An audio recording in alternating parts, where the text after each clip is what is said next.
Yang ketujuh, waktu itu umurnya masih 5 tahun, antara tahun 96 atau 97 gitu. Jadi anak-anak tuh dulu suka banget kan kayak buang air besar atau buang air kecil di rumah, di luar rumah gitu kan, di depan pintu gitu kan. Dulu kan masih tanah gitu kan, gak ada keramik atau apa. Jadi kakakku yang ketujuh ini itu umurnya masih 5 tahun, buang air besar di luar rumah. Pada saat itu tuh masih maghrib. Terus gak lama kemudian lewat tuh, ini emak nih yang nyeritain. Lewat tuh 2 pasang lembu gitu, lembu dari ujung terus lewat di depan kakak tuh sama mama tuh, sama emak aku langsung ditarik tuh kakak, langsung ditarik ke dalam rumah, padahal tuh posisinya masih buang air besar kan. Terus ditarik sama mama ke dalam rumah karena mama bilang waktu itu lembunya itu kencang banget larinya, lari ke samping rumah. Kebetulan waktu itu mama tuh punya kebun kayak kunyit, terus jahe, terus ada ubi juga, pokoknya nanam tanaman gitulah. Terus mama tuh bilang sama paman, besok itu dilihat ya, kayaknya kebun kita rusak, soalnya tadi ada 2 pasang lembu tuh lewat, dari mana nggak tahu, kayak gitu kan kata mama tuh. Terus tuh langsung besoknya mama tuh kan udah yakin kalau itu tuh kebunnya bakal rusak karena dipijakin sama 2 pasang lembu. Nggak mungkin itu kebun nggak rusak gitu kan, pasti itu rusak, ekspektasinya begitu. Dan ketika besoknya paman ngecek kebun, sama sekali kebun itu nggak ada yang rusak, sama sekali nggak ada jejak-jejak lembu yang mijakin tuh, misalnya pohon kunyit lah gitu, sama sekali nggak ada. Jadi tetap utuh kayak semula gitu.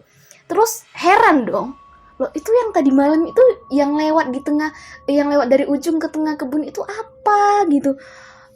Sampai sekarang aduh aku bingung deh cerita kayak gini tuh kenapa bisa terjadi ya gitu. Kalau aku sendiri tuh pernah Bentar lo, berarti ibunya itu makhluk halus gitu. Makhluk halus yang tiba aja gitu datang. Dan juga ya, makhluk halus nyamar jadi lembu. Set nih, gila nih. Kita lanjut lagi ya. ngalamin hal-hal yang mistis dan itu nyata. Artinya aku pernah ngelihat sosok makhluk halus dengan mata kepalaku sendiri. Iya. Jadi waktu itu aku masih SD, mau pergi ke maulidan. Jadi sama kakakku yang ke-8 dan yang ke-7, kami pergi bertiga jalan kaki karena jarak antara rumah ke balai desa itu cukup dekat. Jadi pas kita udah keluar dari rumah, kan udah aku bilang tadi di samping rumah itu ada hutan, terus ada kayak bukit gitu. Aduh merinding guys. Terus aku inget banget waktu itu sosok gede banget, bayangan, tapi ini bayangan, sosok wujud aslinya tuh matanya atau apa gak tahu gimana, pokoknya tuh bayangan tinggi besar gitu, turun dari bukit itu, keluar dari hutan itu kan, turun pelan-pelan. Terus kan kebetulan memang rumah kita itu rumah aku nih, terus lapangannya sekolah SD, terus sekolah SD-nya baru pasar gitu kan, atau jalan gitu. Jadi dia lewatin ke lapangan SD itu pelan banget. Itu pelan banget teman-teman. Pelan, bayangan gede, tinggi. Terus kita bertiga tuh, aku, kakak yang ke-8 dan kakak yang ke-7, itu sama sekali nggak bisa gerak, nggak bisa teriak, nggak bisa lari, nggak bisa ngapa-ngapain, cuma bisa ngeliatin itu bayangan yang gede tadi tuh keluar dari hutan menuju kamar mandi sekolah SD itu. Itu bener ya kata orang ya, kalau ngelihat makhluk halus itu kita beneran memang nggak bisa teriak, lari, atau bergerak lah gitu. Itu memang bener-bener sih aku waktu SD ngelihat itu. Dan dan itu berlangsung nggak terlalu lama sih, sekitar 10 detik adalah gitu kan, terus lewat gitu kan. Dan setelah udah hilang beneran udah hilang, baru kita tuh bisa bisa jerit gitu, terus nggak jadi pergi ke acara maulid gitu, langsung balik lagi ke rumah karena nggak berani pergi gitu kan. Itu beneran. eh Terus itu aku juga pernah denger apa namanya, dengerin, kan di rumahku itu ada banyak anak-anak ngaji kan, dari ngaji Iqra atau Al-Quran gitu, dari anak-anak SD sampai anak SMA. Terus aku yang ngajarin ngaji sama kakak-kakakku. Waktu itu posisinya aku ada di kamar mandi. Terus karena rumah kami itu nggak terlalu besar, jadi ada yang ngucapin salam gitu, ngetok-ngetok dari luar, assalamualaikum, assalamualaikum gitu kan. Terus aku tuh ya jawab lah. Aku pikir kan anak-anak ngaji, aku jawab waalaikumsalam gitu. Terus yang lain tuh nggak dengar gitu kan. Itu yang ngucapin salam terus ngetok-ngetok dari luar itu udah beberapa kali aku baru denger. Terus aku ya jawab aja waalaikumsalam, aku bilang gitu kan. Terus aku buka, aku pikir anak ngaji kan, tapi pas aku buka pintunya itu nggak ada siapa-siapa. Dan itu terjadi sebanyak 2 kali. Entah kenapa aku tuh sering banget sih dengerin kayak gitu. Dan ayah pernah bilang kalau ada yang ngucapin kayak gitu, ngucapin salam tapi itu bukan manusia gitu, itu kita nggak boleh jawab. Itu aku nggak tahu kenapa ya. Aku juga waktu itu di kosan aku pernah waktu itu siang-siang jam 1 gitulah kan. Ada juga. Jadi bentar dulu ya guys ya. Kan juga punya denger sih dari cerita-cerita orang tua, punya pengalaman gitu. Nah kalau makhluk halus ngetuk pintu atau bilang salam, itu kita jawab gitu. Kalau biasanya sih makhluk halus itu kalau ngetuk pintu itu cuma 2 kali ketukan, tuk gitu. Lebih itu biasanya ya cuma 2 kali ketukan aja gitu. Kalau itulah tandanya. Jadi kalau makhluk halus mengetuk 2 kali, tuk tuk, habis itu nggak ngetuk-ngetuk lagi, berarti itu makhluk halus dan kalian tuh mesti waspada gitu loh. Kita lanjut lagi ya ceritanya. Ada juga tuh yang kayak gitu ngucapin salam, terus anak-anak kos pada nggak dengar, ibu kos juga nggak dengar, tapi aku yang dengar sendiri. Aku buka, terus sama sekali nggak ada orang gitu. Aku nggak tahu, pokoknya itu terjadi beberapa kali gitu. Ya iseng banget ya hantunya ya, tapi baik juga sih dia bisa ngucapin salam. Karena ya memang jin itu kan nggak semuanya jahat gitu, ada juga yang jin Islam. Oke, jadi teman-teman, mungkin aku cuma bisa cerita itu aja sama kalian, walaupun sebenarnya masih banyak, tapi ya nggak apa-apa lah. Nggak apa-apa ya.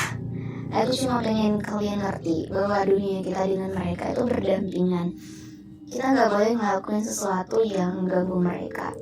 Ya walaupun kita pernah merasakan merinding gitu, pernah dinampakin gitu, walaupun kita jangan berusaha semaksimal mungkin untuk nggak mau gitu kan dilihatin sosok yang ngeri gitu, ngeri.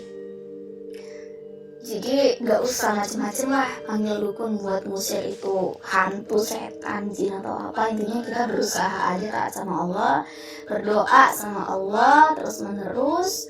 Insya Allah makhluk halus kayak gitu tuh nggak bakalan ganggu kita. Jadi kalau teman-teman merasa nggak tenang dan diganggu, ya teman-teman bisa pergi ruqyah dengan ustadz yang bisa menyembuhkan dengan ayat-ayat Al-Quran. Oke ya? Jadi mungkin ini cerita aku, serem atau gak serem, ya inilah yang pernah aku alamin. Itu gak pernah, gak sama sekali gak ada ditambah-tambahin atau dikurang-kurangin. Ini real beneran.